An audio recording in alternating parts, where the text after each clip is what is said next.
पहले आपसे पूछना चाहूंगी, आपके क्लोजिंग ट्रेड्स आज दोपहर को कौन से होंगे? जी वेरी गुड आफ्टरनून। दो स्टॉक्स है खरीदारी की साइड, लेकिन ऐसे मार्केट्स में हम ऐसे ही स्टॉक्स नो ढूंढ रहे हैं कि जो पिछले रीसेंट करेक्शन में भी आउट परफॉर्म कर रहे थे, rather than pull back move को ट्रेड करने से बेटर है। और इसमें से एक है बजाज फाइनेंस, जहाँ पे clear high top high bottom का स्ट्रक्चर ये स्टॉक में बना है। पिछले कुछ दिनों में जब पूरा एनबीएफसी स्पेस या बैंकिंग और एनबीएफसी में एक करेक्टिव फेज था, तो ये स्टॉक ने एक अच्छा रिलेटिवली आउट परफॉर्मेंस दिखाया है। सो अब जब अगर मार्केट में यहाँ से चाहे पुल बैक मूव हो या आगे थोड़ी स्ट्रेंथ कंटिन्यू भी रहती है, तो यहाँ पे एक आउट परफॉर्मेंस बजाज फाइनेंस जैसे स्टॉक से मिल सकती है। 7,190 के स्टॉप लॉस के साथ खरीदारी करने की सलाह रहेगी बजाज फाइनेंस को 7,600 के अराउंड के टारगेट्स के लिए। और बायोकॉन मेरा दूसरा पिक रहेगा, जहाँ पे काफी स्ट्रॉन्ग प्राइस वॉल्यूम एक्शन आज देखने को मिला है। पूरा कंसोलिडेशन के ब्रेकआउट के वर्ज ऊपर है ये स्टॉक, और अगर ये ब्रेकआउट का फॉलोअप मूव रहता है तो हम एक अच्छी तेजी ये स्टॉक में एक्सपेक्ट कर सकते हैं। अगेन ये एक ऐसा स्टॉक रहा है कि जो जिसमें बाजार के मंदी के टाइम पे ये स्टॉक पे ज्यादा असर नहीं रहा था। सो आई थिंक नो दोनों ही स्टॉक्स ऐसे हैं कि जहाँ पे मार्केट की रीसेंट मंदी का असर नहीं है, और अब दोनों ही अपमूव के साइंस दिखा रहे हैं। बायोकॉन में 375 के स्टॉप लॉस से खरीदारी की सलाह है 415 के टारगेट्स के लिए। सेक्टर से बायोकॉन पर खरीदारी की राय, 415 तक के लक्ष्य नजर आ सकते हैं। और इसी के साथ बजाज फाइनेंस स्टॉक पर 7,600 तक के लक्ष्य और 7,190 का स्टॉप लॉस बनाने की सलाह हमें रुचित ने दी है। लक्ष्मीकांत जी, आपके ट्रेडिंग कॉल्स आज दोपहर को कौन से होंगे? गुड आफ्टरनून रशिया जी, और सभी पैनलिस्ट को भी मेरा गुड आफ्टरनून। सबसे पहले मैं बाइंग कॉल रेकमेंड करना चाहूँगा, जिसमें से मेरा जो पिक है आज एसबीआई लाइफ है। कई दिनों से एसबीआई लाइफ में हमें देखने को मिला है कि यहाँ पे स्टेबिलिटी दिखाई दे रही है। करेंटली इसने आज एक बुलिश हेड एंड शोल्डर का ब्रेकआउट भी दिया है, और अभी ये स्टॉक अपने जो शॉर्ट टर्म मूविंग एवरेज है उसके ऊपर सस्टेन कर रहा है। आरएसआई भी अपने 60 मार्क के ऊपर ट्रेड कर रहा है, तो ओवरऑल एसबीआई में स्ट्रेंथ आता हुआ दिखाई दे रहा है। तो करंट लेवल्स पे हम इसको बाय करके चल सकते हैं। इसमें जो हमारा स्टॉप लॉस रहेगा वो रहेगा 1445 का, और जो टारगेट निकल कर आ रहे हैं वो आ रहे हैं 1595 के। दूसरा मेरा सेलिंग का रिकमेंडेशन रहेगा, जो कि है कोलपाल में।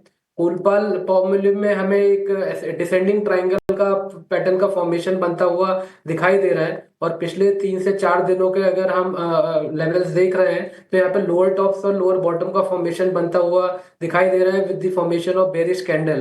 तो मुझे लगता है कि अगर ये स्टॉक 2790 के नीचे सस्टेन होता है तो वहां से हमें अच्छी खासी गिरावट देखने को मिलेगी। वहीं पे डिसेंडिंग ट्रायंगल का ब्रेकडाउन भी हमें देखने को मिल सकता है। तो जो निचले स्तर के जो टारगेट निकल कर आ रहे हैं वो आ रहे हैं 2495 के, और हमें इसमें 2805 का स्टॉप लॉस मेंटेन रखना है। पर बिकवाली की राय 2495 तक के लेवल्स नजर आ सकते हैं। और इसके अलावा एसबीआई लाइफ इंश्योरेंस सेक्टर से स्टॉक पर खरीदारी की राय 1595 तक के लेवल्स और 1445 का स्टॉप लॉस बनाने की सलाह लक्ष्मीकांत जी ने दी है। राजेश जी, आपके टॉपिक्स आज कौन से होंगे? हाँ, तो अशिया जी, पहला स्टॉक रुचित के साथ मेरा कोइंसाइड हो रहा है, जो कि बजाज फाइनेंस है। बजाज फाइनेंस पे व्यू बुलिश है, और जिस तरीके की स्ट्रेंथ ये स्टॉक ने इस वॉलेटाइल मार्केट में दिखाई है, comfortably 20 day 50 day moving average के ऊपर सस्टेन करता हुआ दिख रहा है। तो हमें भी लगता है यह स्टॉक में एक मोमेंटम हायर साइड पे एक्सटेंड होते हुए दिखेगा, एंड देन टारगेट 7,550 7,600 की तरफ आते हुए दिखेंगे। तो बजाज फाइनेंस पे बाय करने की सलाह है। स्टॉप लॉस होगा 7265। दूसरा स्टॉक फार्मा स्पेस से, और उसमें हमें लगता है डिवीज लैब यहाँ पे फोकस में रखा जा सकता है। और डिवीज लैब का भी स्ट्रक्चर अगर हम देखें तो बुलिश है। स्टॉक ने ऑलमोस्ट करेक्शन में 100 डे मूविंग एवरेज के आसपास से सपोर्ट लेके आज अब अपने 50 डे मूविंग एवरेज को भी ये क्रॉस करते हुए दिख रहा है। स्टॉक के लॉन्ग टर्म स्ट्रक्चर बुलिश है। एक करेक्शन के बाद स्टॉक वापस एक रिकवरी का ट्रेंड दिखा रहा है, और फार्मा एज ए स्पेस हमें यहाँ पे पसंद है। Overall structure most of the pharma stocks के स्टेबल है। डिवीज लैब में हम टारगेट एक्सपेक्ट करें 6060 तक आते हुए दिख सकता है। तो डिवीज लैब पे बाय करने की सलाह है 5895 के स्टॉप लॉस से। ओके, तो चलिए एक बजाज फाइनेंस पर राय, दोनों ही राजेश जी और रुचित जी की तरफ से खरीदारी की राय, और pharma health care diagnostic pack से डिविज लेबोरेटरीज पर राजेश जी का भरोसा। उनकी दी स्ट्रैटेजी टारगेट स्टॉप लॉस आप अपने टीवी स्क्रीन पर देख रहे हैं। 6600 तक के टारगेट्स 6060 तक के टारगेट्स यहाँ पर देखने को मिल सकते हैं 6060 के डिविज लेबोरेटरी।